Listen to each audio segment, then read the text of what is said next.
as her inspiration and impact on the industry is truly multidimensional. Over the last 30-plus years since her co-founding of the Rocky Mountain Institute, Hunter Lovins has promoted a philosophy of sustainable development from many different angles. She's helped build the foundation of really the modern clean tech industry. She's an author and publisher. She's co-authored 9 books, dozens of papers, including last year's release of Climate Capitalism, which was a sequel to the original bestseller we all know, Natural Capitalism. Today, Hunter is president and founder of Natural Capitalism Solutions. It brings her philosophy of natural capitalism to modern business. She also serves as the chief insurgent of the Madrone Project. Hunter's consulted to the biggest names in business, from Bank of America to Walmart. In the public sector, her expertise has been sought by the Pentagon, the EPA, Congress, and governments of many, many other countries, including her role now advising the energy minister of Afghanistan. She has been recognized by so many in our industry. Time magazine recognized her as a hero of the planet back in 2000. She's also won the Mitchell Prize and the Lindbergh Award for Environment and Technology. Let me relay a personal anecdote tying our tribute to Ray Anderson to Hunter.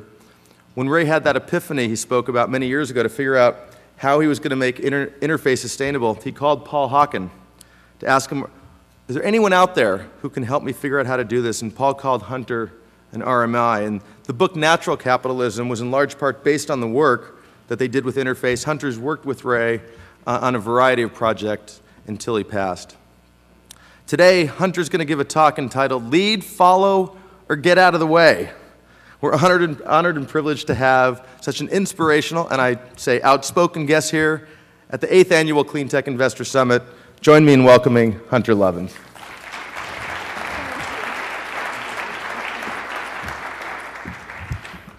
Thank you all. In this room are the people who can make the change happen or let it go. Your mental model of what's possible determines what you do. This is the map that was given to the early Spanish explorers when they came to this part of the world. You look at the Yucatan, the Caribbean, where they came from, it's not bad until you get out to California, where you have a little problem. Literally, the first guys to cross the Sierra Mountains carried boats. They dismantled longboats, strapped them on the sides of burros, and carted them over the mountains because they knew they were going to find a beach. Well, they found a lot of sand. And they wrote back to the King of Spain and said, California is not an island. Back came word, yes it is, that's what the maps say. What are the maps that are in our heads that would have us carrying boats over the Sierras? How many of you have read Nassim Taleb's book, The Black Swan? For those of you, this is a pretty good grouping. Normally it's only a hand or two. For those of you who have not, here's your homework. Taleb, despite being insufferably arrogant, was one of the few people to, you've read the book, accurately predict the 2008 collapse, its timing and causes. He takes the title from the story that in the old world swans were white until some fool bumped into Australia, found these very large birds that were, well, black. And they said, those aren't swans, swans are by definition white. Until the ornithologist said, sorry, they're swans. At which point people went, oh yeah, we knew that. Thereby failing to learn whatever lesson might have been there for them. Taleb says that everything that matters in history, in business, in innovation, and in your personal life is like that. You didn't think of it till it happened. Unlike the bird, it changes everything. And he said these low probability, high impact events are accelerating. He said the winners will be those that accept this notion, expose themselves to the sort of information that allows them, when one of these pops up, to go, ooh, swan, and then rigorously exploit it. So how many of you would have invested in these guys? Particularly the 13-year-old down in the corner. Arguably, we're facing a lot of swans. In the last couple of years, global aviation went down from a volcano. BP went down as a company. Greece may yet, and the euro. Venture created artificial life. We still don't quite know what the implications of that are. China is now the world's second largest economy, headed for being the first, the flash crash. Arab Spring and Occupy. You know, we've talked a lot today about the kinds of surprises that nobody would have thought of a few years back. Pakistan test firing nuclear-tipped missiles and then shortly thereafter going underwater because of climate impacts. 20 million people displaced in a country with nuclear-tipped missiles. Charming. The earthquake, the Fukushima nuclear disaster, I was with some guys in Norway in Finland who build nuclear plants 2 days before that, and I said, why do you want to put your and your shareholders' money into a technology that if there's an accident anywhere in the world, your industry's in trouble? The guy wrote me a week later and said, how did you know? You know, of course I didn't, but it is entirely predictable. So what's next? I don't know. This has been a rough year. This has been a rough couple of years. And I don't think we're done yet. Now, I hope we are. I hope this is true. But if you look at all of the forces that could drop the economy, if you have a business model that depends on an economy just happily going up, and we heard today growth figures, maybe. If you'd have told me 5 years ago that the two entities on the planet doing the most to drive sustainability and renewable energy would be Walmart and the US military, I would have offered to eat my hat. And yet here we are. Now, trust me, Walmart is not doing this out of the goodness of their heart, and Denny McGinn will tell you neither is the military. The military now has 2 forward operating bases that are entirely renewably powered. Why? Because for every 24 convoys, a Marine comes home in a body bag. Most of the convoys carry fuel. If they don't need the fuel, they don't have that kind of casualty. The Secretary of the Navy, Ray Mabus, proudly talks about his Green Hornet that's flying on algae biofuel. He talks about how, you know, the military used to run on, well, steam, or sail, and then steam, and then coal. We had coaling depots all around, and then oil. He said, it's just another technology. We're moving on. It gives us a better capacity to do the war fighting. So this ought not to be a red or a blue issue. Many of you know Jim Woolsey used to run the CIA. Jim is most assuredly not a liberal. Drives a plug-in hybrid car that he fuels off the solar panels on his roof that had a bumper sticker on the back that said, Osama bin Laden hates my car. He sees this as a national security issue. And I think he's right. Why have we allowed this to become a bipartisan issue? It ought not to be. And it's our fault, and fair enough, it is the fault of some very wealthy people who are making it into a bipartisan issue, but we're allowing them to. We're not going out to the public and making it clear that this is a national security issue. What you do for a living is a national security issue. It could get a lot worse. You know, Dan's not a fan of peak anything, apparently, certainly not peak oil.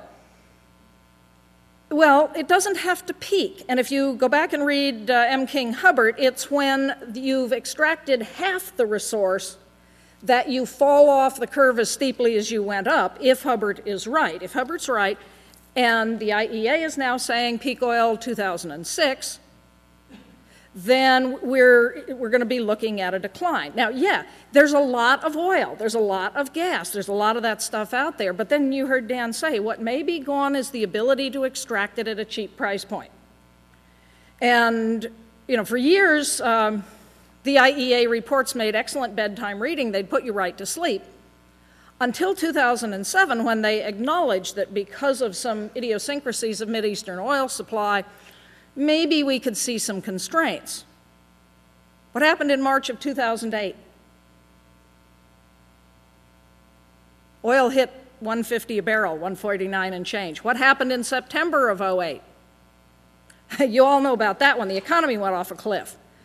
2009, some guys in an article in the UK Guardian said the IEA has been cooking its books. The IEA had always been saying, don't worry about it, the world's awash in oil, there's a lot of oil. They said, no, there's not, and the IEA numbers actually show that. The Brits said, say what? We base our national projections on IEA numbers. Where'd those numbers come from? Dr. Fatih Birol, chief economist of the IEA, said, well, they're assumptions. But we'll do the real studies. Study issued in December of '09, again warning that within a few years, expect constraints on the supply of oil.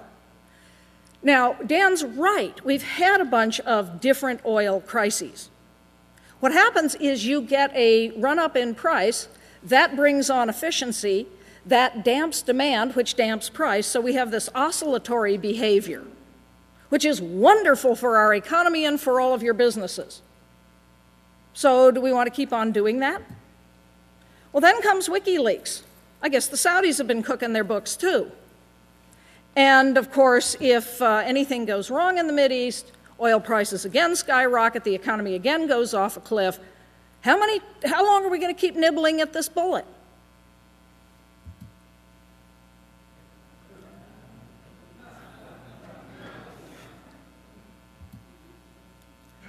There are other people who aren't. Cities in Europe that are going fossil fuel free. Dardesheim in Germany is already 100% renewably powered. Samso, Denmark, 100% renewably powered. In that case, it's a mixture.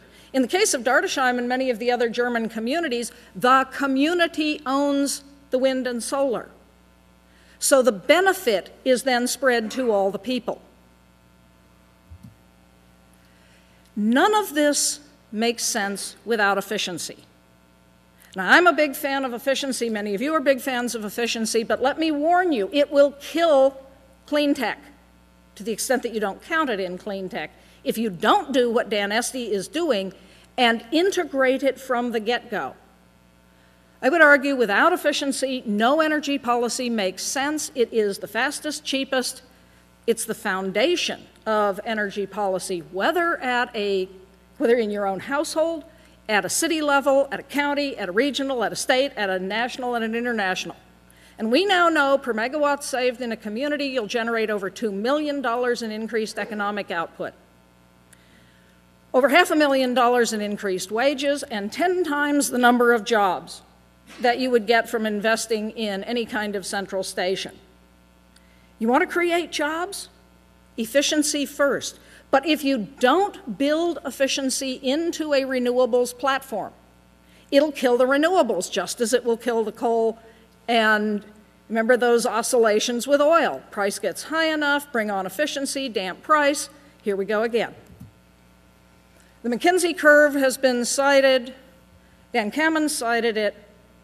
Carbon Disclosure Project, which many companies report to now, reckons that for an average-sized company, $30 to $40 million below the line on the McKinsey curve. This is money, this is an investment that pays you back better than, I would argue, any of the traditional investments that you're making. And you saw Dan's numbers for what it's like in a small community. That's true in any American community. The available efficiency is enormous, and it's a growing resource. The company Diversity makes industrial cleaning solutions. Hardly a green company has realized that for every dollar they invest in climate protection, they get $2 back in return. Very healthy ROI. My team walked into a company, 6,300 computers and monitors. They leave on 24/7 because of some urban myths. Shortens the life of the computer to turn it off and on. No. IT needs it left on 24/7. Nope, one night a week will do. In that company, just publishing a policy, turn the darn things off if you're not sitting in front of them, would save you $700,000. Free money. The economist amongst us would say this isn't possible. If these savings existed, they would have been captured. This is a real story. Nationally, it's $2.8 billion a year we waste leaving computers on with nobody in front of them. Well, Ford Motor Company figured it out, published such a policy, saved themselves $1 million in 2010. You can do this at home. If you do it in a small business, well, it's beer money. We walked into a big distribution center, 7 million square foot warehouse, floor-to-ceiling boxes, 500-watt light bulbs shining down on the tops of boxes. This is called inventory afraid of the dark. We said, you all have a switch. The guys down below had task lighting so they could see where they were going. $650,000. It compounds. These inefficiencies are throughout our economy, and capturing them can be the basis of helping to fund this transition to a clean economy. Richard Branson's Carbon War Room figured this out. Jigar Shah, founder of Sun Edison. They're partnering with the entities that are needed to do each piece of the task. One of the reasons this stuff hasn't been happening is that it's spread throughout the economy. It takes a diversity of different actors, no one of which wants to go first. They're starting in Miami-Dade and in Sacramento, $650 million program. They reckon to create 40,000 new jobs, $1 billion in tax benefits, $10 billion in extra economic activity. Not a bad return. Then they're going to take it to China. We heard the great work that Dan Esty is doing in Connecticut. Delaware has set up a efficiency utility. They took some of the money from the Regional Greenhouse Gas Initiative, the old lie that carbon protection is going to quash the economy. It's what's funding the Northeast now.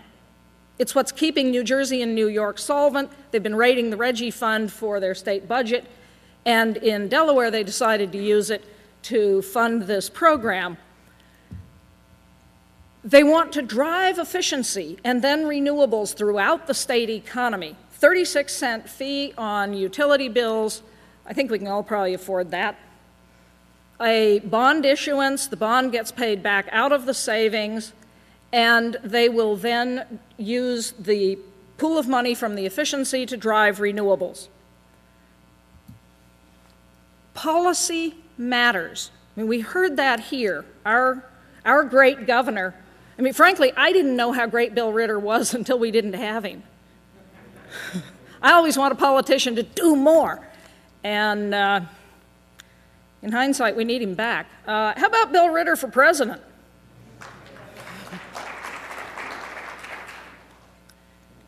Why is it that California gets 70% more sun than cold, cloudy Germany? We heard today that it's the solar regime of Minnesota.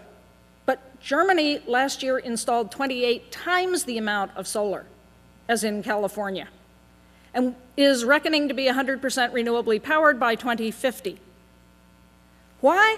Because they have good policy. You heard the governor talking about the feed-in tariffs, or as it's now being called, the clean contracts.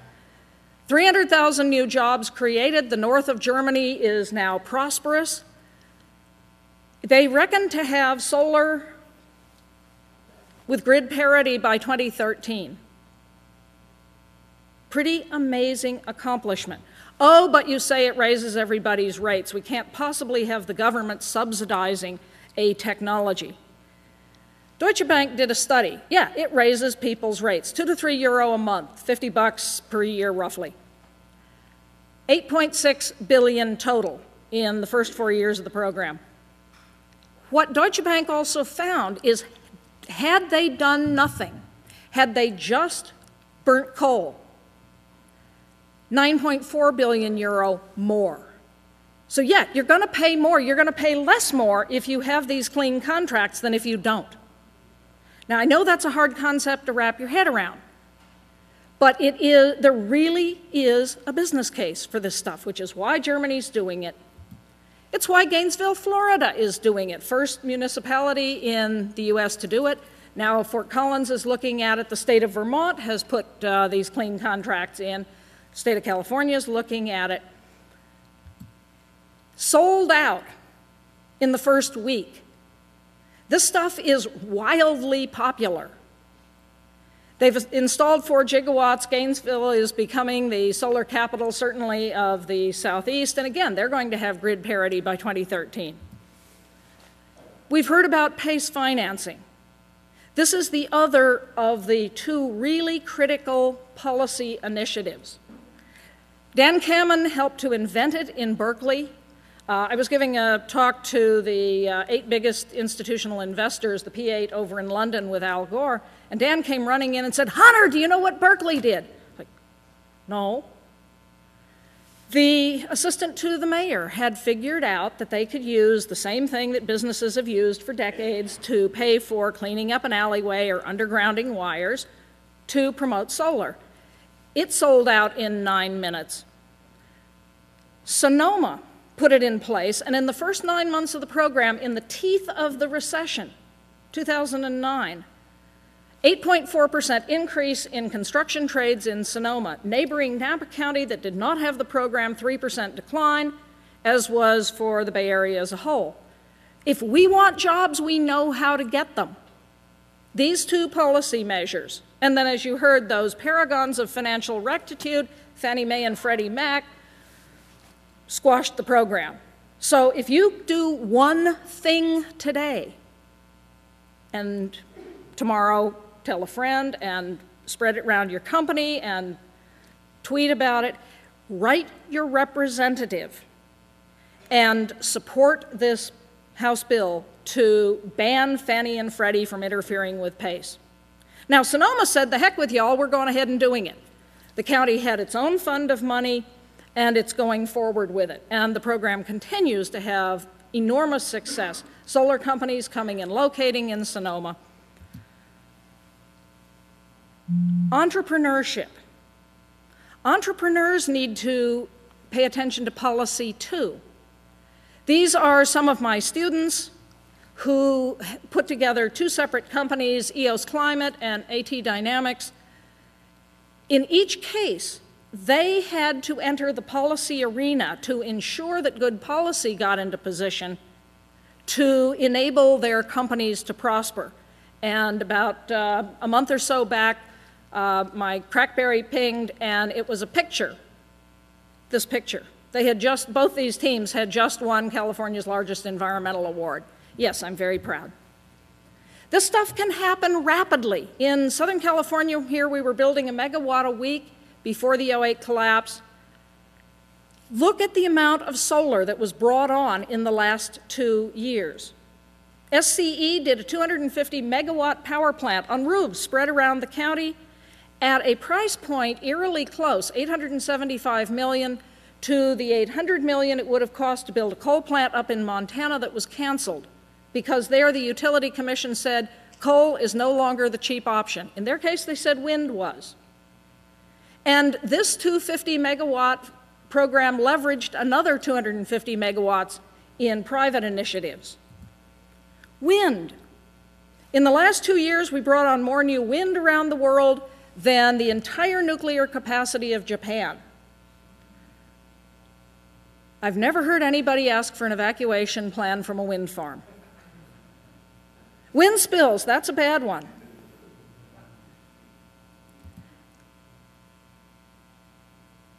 You heard Stu Hart, Dan talk about the importance of this for the developing world. Yet we're not going to be doing the same kind of big wind farms, big solar farms. It's different technology. It is technology that is appropriate to the community. But there is an even bigger demand for it, for health reasons, for avoiding deforestation, for safety, for cost saving. People in developing countries spend a lot of money. They have a lot of money if you aggregate it. They just don't have the financing mechanism. So organizations like Elephant Energy are bringing solar lanterns, super efficient cook stoves. This is just like the D-Light, except it's a different one. Clean Star Ventures, working in Mozambique to enable local farmers to get a higher income growing small lots of jatropha, of other feedstocks that they then make into ethanol there as a local fuel. This is not going to solve you and me driving our SUVs down the boulevard out there, but it will make an enormous difference in these communities. I'm part of an organization called the Unreasonable Institute. With a name like that, I had to join. George Bernard Shaw said that the reasonable man adapts himself to the world. The unreasonable one persists in trying to adapt the world to himself. Therefore, all progress depends on us unreasonables. This is two kids who barely made it out of college, who turned right around and put together an organization that every year now brings 25 young entrepreneurs from around the world, and we mentor them. There are about 60 of us that are mentors. I mentioned Jigger, Gregory Miller, who was the founding managing director at Google.org, Colorado Cowgirl, and we spend time sitting with these young people. People like Donna Morton, who's working with First Nations up in Canada to get their villages 100% renewably powered, or Scott, who lived for 2 years on the Tibetan plateau, figuring out the design of a stove that would cook, produce electricity, heat, and that was appropriate to the people there. Moses Sangha, who is doing tree planting and biofuel production along with biochar, as is Jason. Biochar may turn out to be the technology that saves humankind because it takes carbon out of the air and puts it back in the soil at the same time that it is enhancing soil fertility. Companies here, if you just walk out those doors. I was really struck by this little one, hydrovolts. Take these things and drop them into an existing irrigation canal and let them start producing electricity. Or into where you have a waterfall from a sewage treatment plant. Any place you've already got flowing water, just start making electricity. That's clever. The mashup between a motorcycle and a Segway. Watch the movie. Walk out there and watch the movie of this little car that cannot fall over because it has a little gyroscope in it. Very clever technologies. And this is the sort of thing that every one of you can be celebrating with your company, talking about it, inviting these young people, helping mentor them, helping entrepreneurs succeed. China. Les Brown points out that if China continues to grow economically at the rate that it has been, uses resources as efficiently as us, they're now fourfold less. By 2030, they're going to want more oil than the world now lifts. And more cars, coal, cotton, concrete. The future's not possible. When you realize that the future's not possible, you're looking at what Royal Dutch Shell calls a driver of change. It's going to change. We may not yet know how, we know it's going to change. And we all know the story in China. They're putting very real money into renewable energy to the point that now we're starting to slap tariffs on them. Oh, this is good. Are we a free market country or are we into protectionism? Come on, guys. They're a success. Half the world's production of solar energy, prices plunging. We ought to be celebrating what happened to Solyndra. I'm sorry to the guys at Solyndra, but this is a classic example of where the government ought to be putting its money. At the point at which they put the money in, we didn't know that the price of silicon was going to fall and that that wasn't a good technological bet. So our industry is creeping around. Oh, please don't mention Solyndra. Come on, guys, let's stand proud and talk about the incredible success of solar. Sure, one company went down. Companies go down all the time.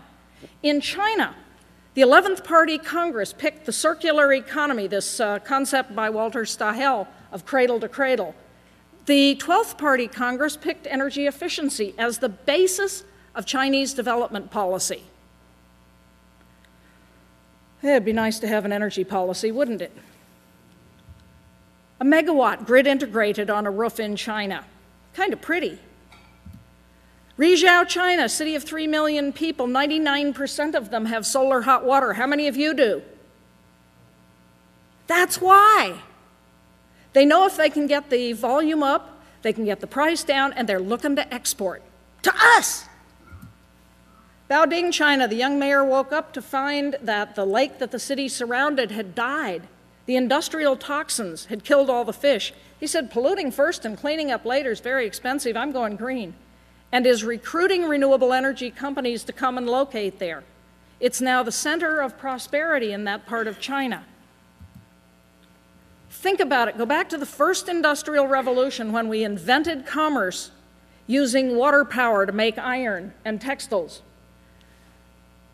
And then we moved on. Steam power, James Watt, locomotives. Where did that happen? Where did the first industrial revolution happen? Britain. And think what was happening geopolitically at the time. This little island. The British Navy ruled the waves. The sun never set on the British Empire. They innovated and they ruled the world. And then some fool found oil in Pennsylvania, and Henry Ford built a car, and Thomas Edison built a light bulb, and General Electric. And power started to shift across the Atlantic until by the time World War II rolled around, the industrial might of the Midwest. Detroit pivoted in 90 days from making cars to making tanks and airplanes. The US won the war, and it has been the American century. And then we moved on to the IT revolution, gave us all these little things in our pockets with 3,000 songs on them. I really didn't know I needed one until I couldn't live without it. But what's next?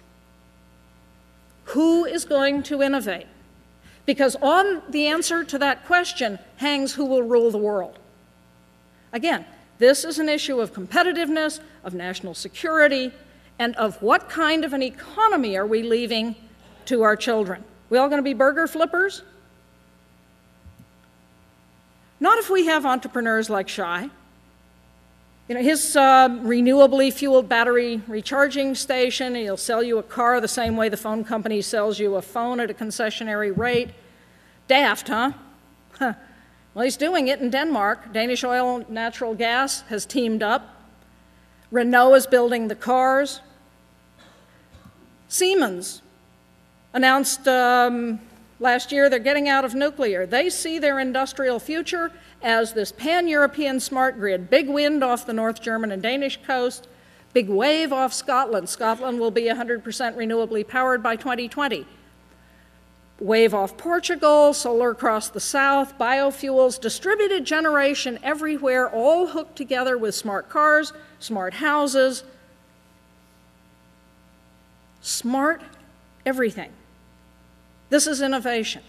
Now, are they going to pull it off exactly like they plan now? Probably not. But by innovating, they will drive their economy. Well, we're innovating here. You heard this morning about Google with the solar panels.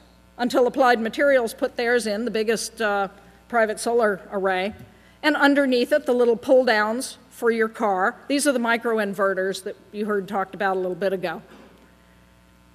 Google has a corporate commitment. They announced things like RE less than C, renewable energy costing less than coal.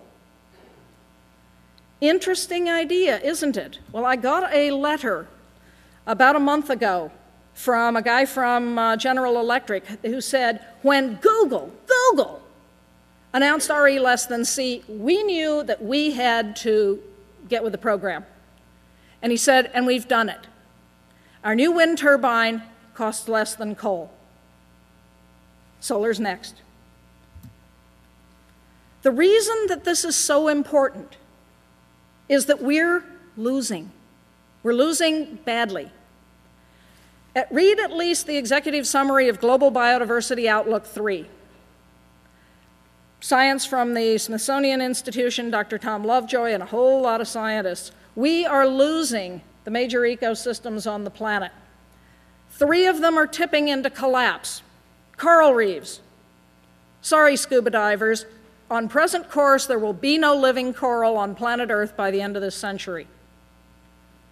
The Amazon. This is a little more serious. This is the Earth's lungs. And the acidification of the oceans. This gets scary. This could be tilt game over for life as we know it on this planet. And it could happen in the lifetime of people now alive. That's why Ray said, what is the business case for ending life on Earth?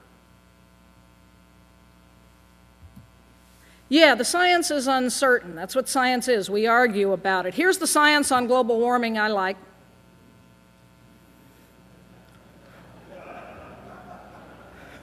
And let me submit to you, it doesn't matter. Now, the book that I brought out last year said, assume climate change is a hoax. Don't go to Vegas on the odds of that being true, but if all you are is a profit-maximizing capitalist, you'll do just what you'd do if you were scared to death about climate change, because we know how to solve this at a profit. If it turns out it's a hoax, we'll make a lot of money. If it turns out it's real, we'll make a lot of money. Let's go. The science just became bar talk. It's coming out in paperback. Don't rush out and buy the hardbound, because it's coming out in paperback in a month or so. I'm retitling it. The right hates climate, the left hates capitalism. I managed to annoy everybody. But this is really the thesis. If we want out of this recession, we know how. We know how to create jobs. We know how to create prosperity. We know how to innovate. Let's kickstart capitalism and save our economic ass. There's a very strong business case when those wild-eyed environmentalists at Goldman Sachs tell you that the companies that are the leaders in environment, social, and good governance policy have 25% higher stock value than their less sustainable competitors. There's a business case. The Economist Intelligence Unit, companies with the highest share price growth over the past 3 years, paid more attention to sustainability. The worst performing companies most likely to have nobody in charge of sustainability. And similarly, in 16 out of 18 industries studied, the sustainability-focused businesses outperformed industry peers, had a market cap averaging $650 million more. This is what even Harvard has now come to call the sustainability imperative, stealing a phrase of mine.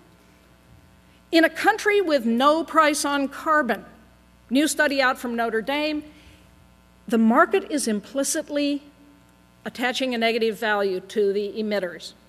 And conversely, the innovators are leading. You ignore this stuff at your peril. Yes, it does matter about the environment. My old boss, Dave Brower, used to say, everybody who lives in one ought to care about the environment. Ray cared deeply.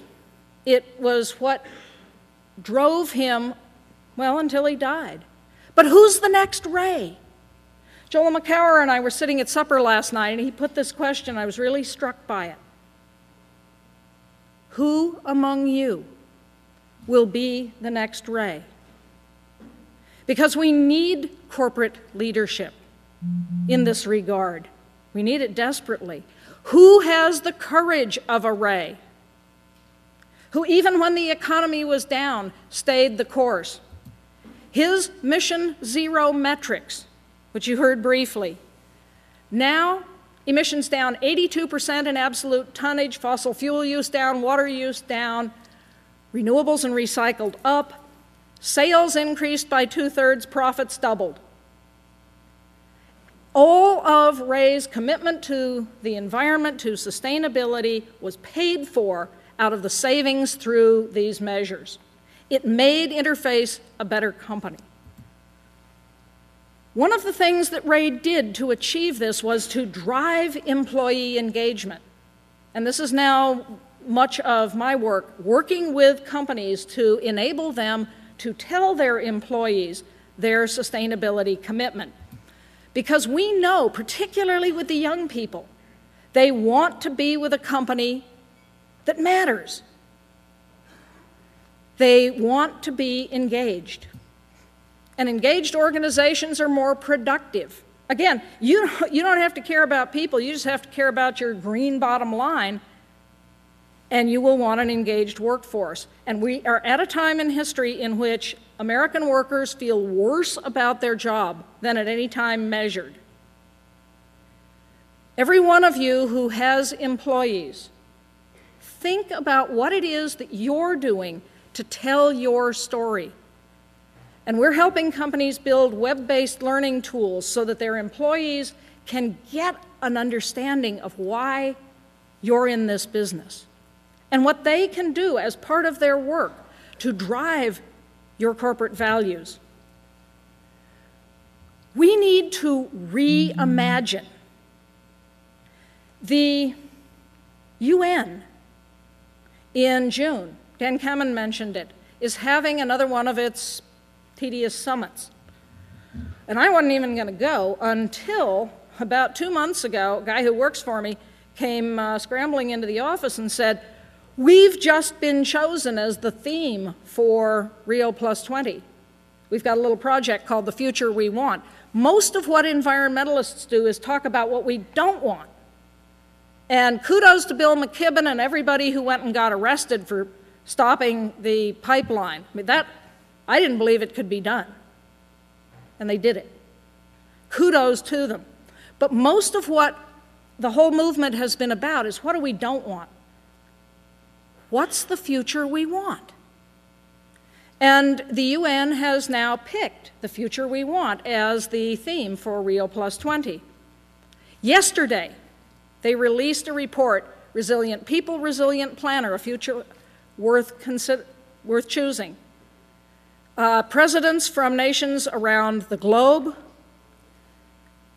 By 2030, we're going to need 50% more food, 45% more energy, 30% more water. We're beginning to realize that it's not just energy. This is I don't know quite what it is, systems dynamics diagram from a systems ecologist named Dr. Eric Berlow of all of the interconnections between energy, food, and water, and particularly the security implications. The work was done for Royal Dutch Shell, which believes that this nexus of energy, food, water will determine their strategic future.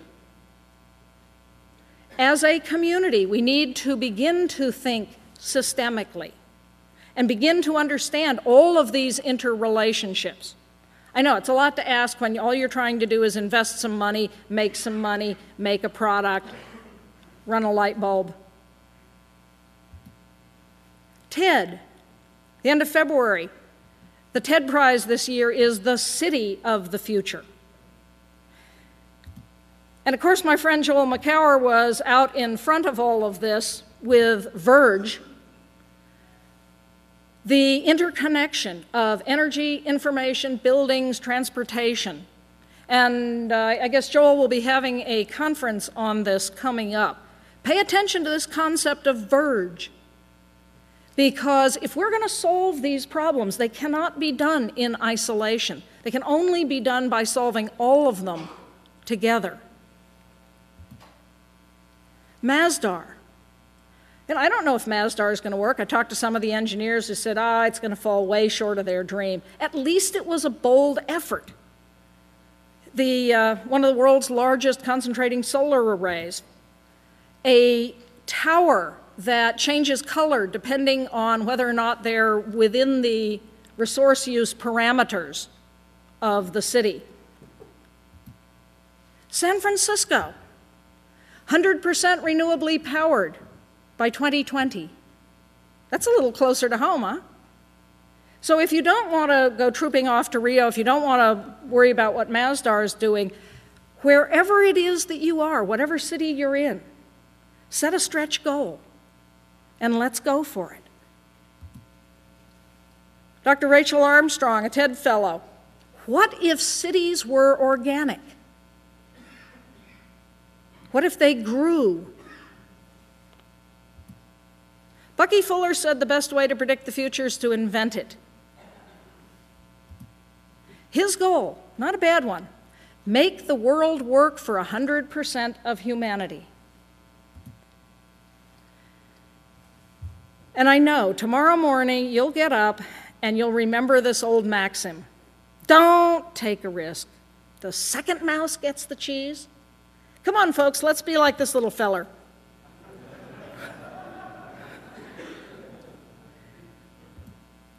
I asked, who is the next Ray? Leadership is an incredibly important component in this, and courage. And I rather like this maxim from the book Lord of the Rings, where Gandalf said, "The rule of no realm is mine, but all worthy things that are in peril, as the world now stands, those are my care. And for my part, I shall not wholly fail if anything passes through this night that can still grow fair and bear fruit and flower again in the days to come. For I too am a steward, did you not know? Not a bad maxim. It doesn't matter if you're the CEO or an elected official. And remember, in the end, it was these two, the fun-loving, unassuming little hobbits, who took on their shoulders this awesome task. And they were scared, and they didn't know where they were going. But in the end, all the kings and warriors and wizards could just stand by as the little people saved the world. I think real leadership is extraordinary courage by ordinary people.